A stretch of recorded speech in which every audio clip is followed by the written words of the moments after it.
और बीएसपी ने 9 उम्मीदवारों की लिस्ट जारी कर दी है। आजमगढ़ से भीम राजभर को टिकट, घोसी से बालकृष्ण चौहान को टिकट। तो ये बड़ी खबर आपको बता रहे, बीएसपी ने अपनी 9वीं लिस्ट जारी कर दी है। और इस 9वीं लिस्ट की अगर बात करें तो आजमगढ़ से भीम राजभर को टिकट, घोसी से बालकृष्ण चौहान को टिकट, एटा से मोहम्मद इरफान को टिकट मिला है। धौरहरा से श्याम किशोर अवस्थी चुनावी मैदान में, फैजाबाद से सच्चिदानंद पांडे चुनावी मैदान में नजर आएंगे। तो ये बड़ी खबर आपको बता रहे, बीएसपी ने लिस्ट जारी कर दी है और इस लिस्ट में वो तमाम नाम, एटा से मोहम्मद इरफान को टिकट मिला है। तो ये बड़ी जानकारी बसपा ने जारी की 9 प्रत्याशियों की सूची। खबर पर अधिक अपडेट के साथ अवनीश हमारे साथ जुड़ गए। अवनीश, बसपा ने जारी की 9वीं प्रत्याशियों की सूची, क्या समीकरण?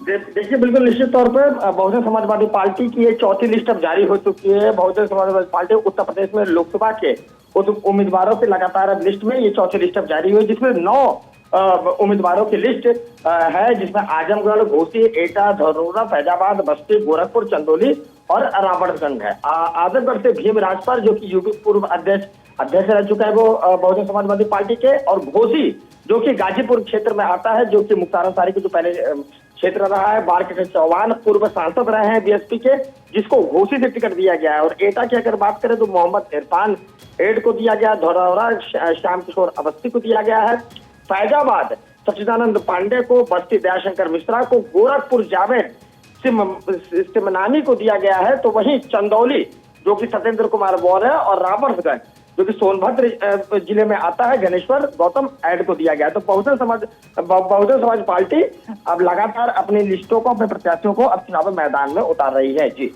बिल्कुल। और जरा ये भी समझाए कि बसपा ने 9 प्रत्याशियों की सूची तो जारी कर दी, 9वीं लिस्ट जारी कर दी है, और मायावती ने ब्राह्मण, मुस्लिम और दलित की कैसी ये सियासी केमिस्ट्री बनाई है?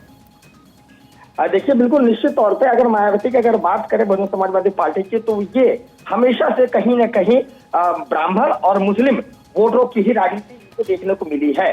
दरअसल बीएसपी ने जो पहली लिस्ट में जब जारी किया था, तो उसमें उन्होंने 7 जो ब्राह्मण चेहरों को उन्होंने कैंडिडेट अपना पश्चिम में उन्होंने बनाया था। तो वहीं पे अगर हम पूर्वांचल की अगर बात करें तो पूर्वांचल में भी आप देख सकते हैं, जिस तरीके से धरोहरा में ब्राह्मण को उन्होंने उतारा है, बस्ती में भी ब्राह्मण को जो है कि मौका दिया है। तो कहीं ना कहीं बहुजन समाजवादी पार्टी ब्राह्मण और मुस्लिम वोटों को जो है कि साधने का प्रयास कर रही है। जी, अब बीएसपी की बात करें, मायावती की बात करें, तो किन रणनीति के तहत बीएसपी चुनावी मैदान में है और किस तरह से ये टिकट बंटवारा हो रहा है, क्या समीकरण साधने की कोशिश?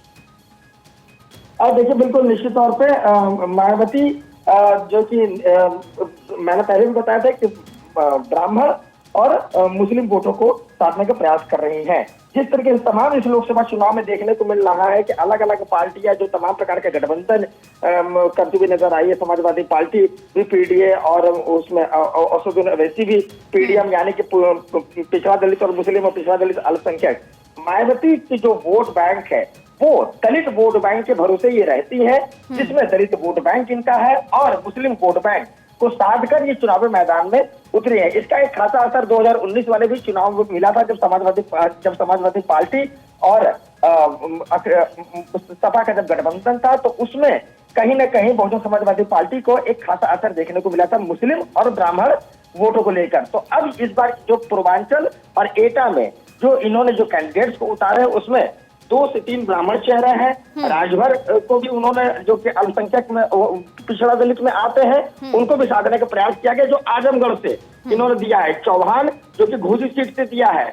और मुस्लिम चेहरे की अगर बात करें तो एटा जो कि पश्चिम, इनका एक मुस्लिम बहुल क्षेत्र है, जो वहां पर मुस्लिम और ब्राह्मण, यानी सभी समीकरणों को साधने की कोशिश। और बसपा ने अभी तक 45 प्रत्याशियों के नाम का ऐलान कर दिया है। 9वीं प्रत्याशियों की सूची बीएसपी ने जारी कर दी। तमाम जानकारी के लिए अवनीश बहुत बहुत शुक्रिया।